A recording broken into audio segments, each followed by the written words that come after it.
Assalamualaikum warahmatullahi wabarakatuh.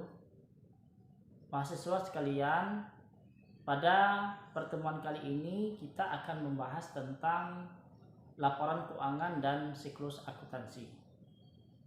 Adapun tujuan pembelajaran kita yaitu mahasiswa sekalian dapat memahami tentang konsep dasar daripada persamaan akuntansi.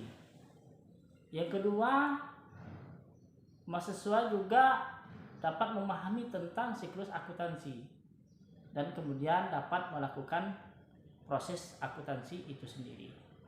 Baik, yang pertama kita akan membahas tentang laporan keuangan, ya. Nah, pada laporan keuangan ini ya memiliki beberapa elemen. Ya, yang pertama adalah aset. Ya, aset. Aset itu adalah sumber daya yang dikuasai ya oleh suatu perusahaan atau entitas ya sebagai akibat peristiwa masa lalu yang diharapkan akan memberikan manfaat di masa yang akan datang. Nah, kemudian yang kedua adalah kewajiban ya yang kita kenal dengan hutang ya. Nanti bisa kita rinci ya, hutang itu mungkin banyak ya, ada hutang jangka pendek ya, jangka menengah dan juga jangka panjang. Nah, apa yang dimaksud dengan kewajiban ya? Kewajiban itu adalah hutang ya yang ada pada suatu entitas ya, pada suatu perusahaan ya saat ini ya yang ditimbulkan karena adanya peristiwa di masa lalu ya. Hutang ini menimbulkan kewajiban bagi suatu perusahaan atau entitas untuk melakukan pembayaran di masa yang akan datang. Kemudian yang ketiga adalah ekuitas yang kita kenal dengan modal. Nah, modal ini adalah merupakan sumber perolehan dana ya yang berasal baik itu bersumber dari donatur ya atau bisa bersumber dari operasional perusahaan itu sendiri. Nah, kemudian ekuitas juga bisa bersumber dari selisih ya, selisih antara aset dan kewajiban.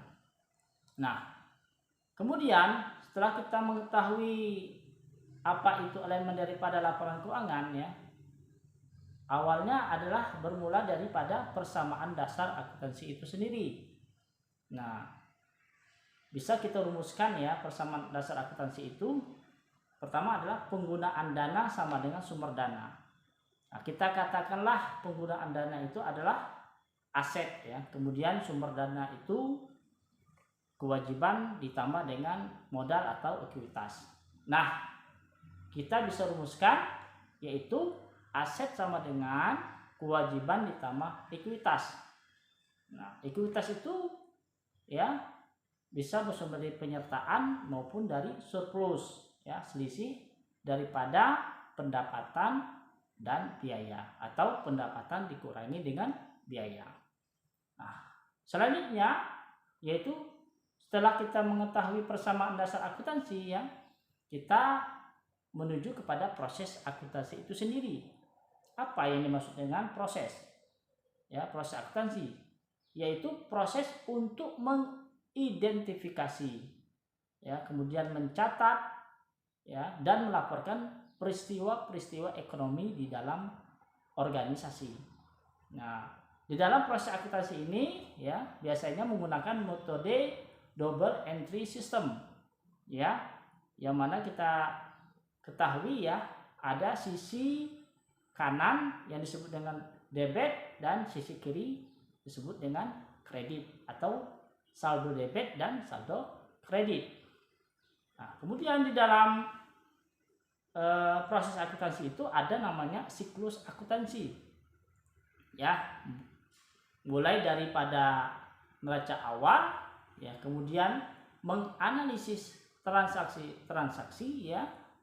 Nah, kemudian setelah kita menganalisis transaksi, kemudian kita masukkan ke dalam jurnal ya atau jurnal umum.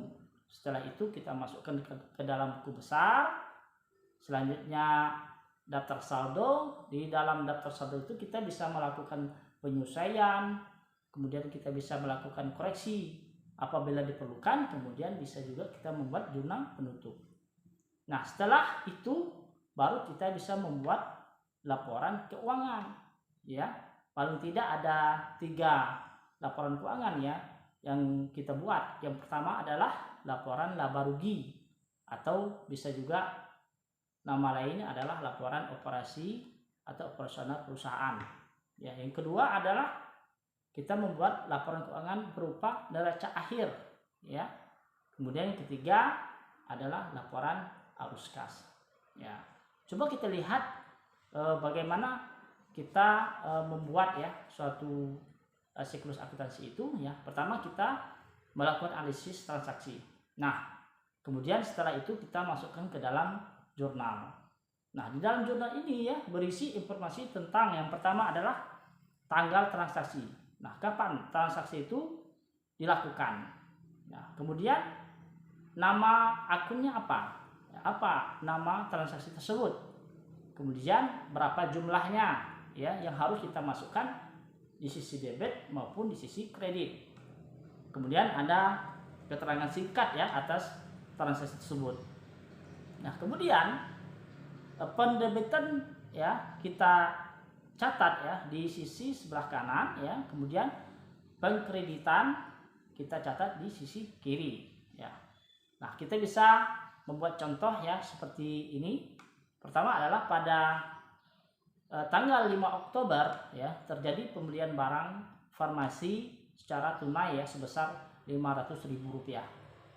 Kemudian pada tanggal 7 Oktober mencatat pendapatan dari pasien umum ya berdasarkan formulir kwitansi yang diperoleh dari kasir dengan perincian ya biaya pendaftaran Rp5.000, biaya pemeriksaan dan tindakan Rp15.000 dan biaya obat Rp60.000.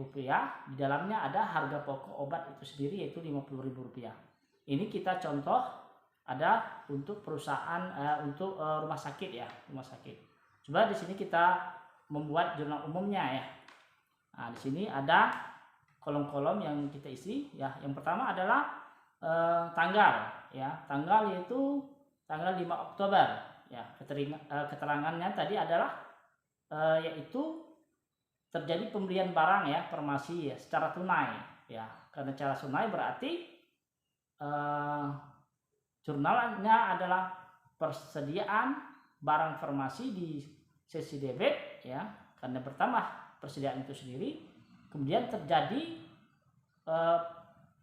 keluarnya kas atau pengeluaran kas ya di sisi kredit yaitu sebesar Rp500.000.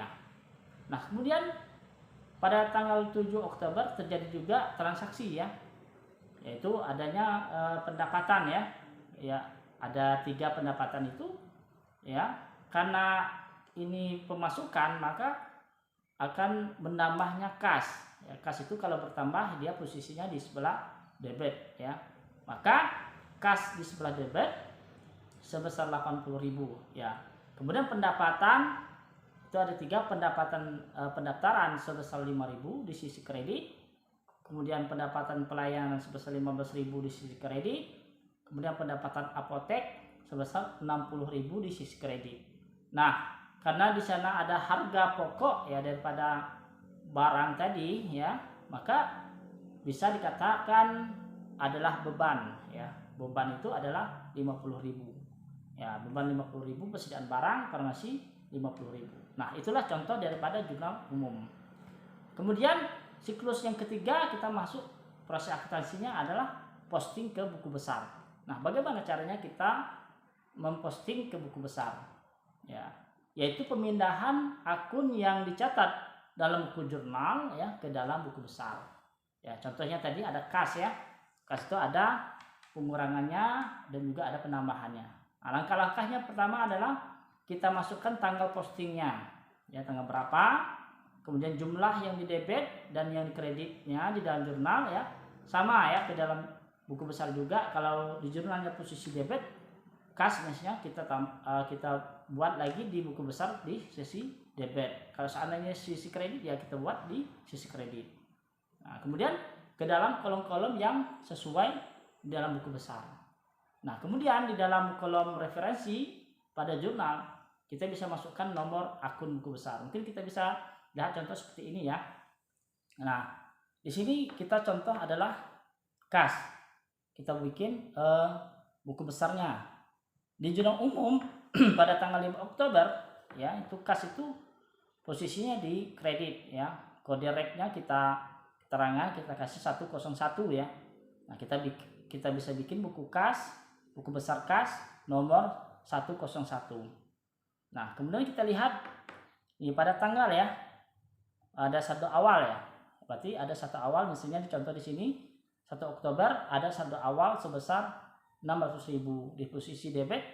Kemudian pada tanggal 5 Oktober ya, di jurnal umum kita pindahkan di sesi kredit sebesar 500.000 rupiah. Kemudian kas juga terjadi di tanggal 7 Oktober ya, itu ada penambahan sebesar 80.000. Nah, kita saldokan menjadi 180 ya, 180.000. Nah, itu untuk contoh buku besar daripada kas. Nah, kemudian juga persediaan ya, kita masuk persediaan ya. Yang pertama persediaan itu pada tanggal 5 Oktober ya, kita kasih nomor ya atau rate-nya adalah 121 ya untuk persediaan. Nah, pada tanggal 5 Oktober di jurnal umumnya persediaan itu posisinya ada di sebelah debit. Nah, sama di buku besar juga kita akan masukkan posisinya di sebelah debit sebesar 500.000.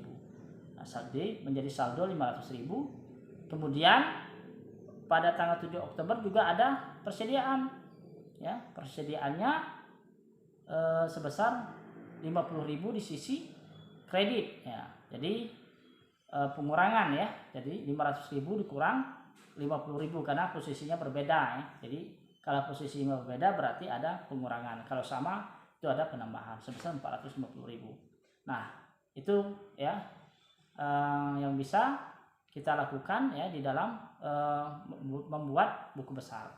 Mungkin itu saja yang dapat Bapak sampaikan, semoga bermanfaat. Berjumpa kembali pada pertemuan berikutnya. Bapak akhiri billahi taufiq wal hidayah. Wassalamualaikum warahmatullahi wabarakatuh.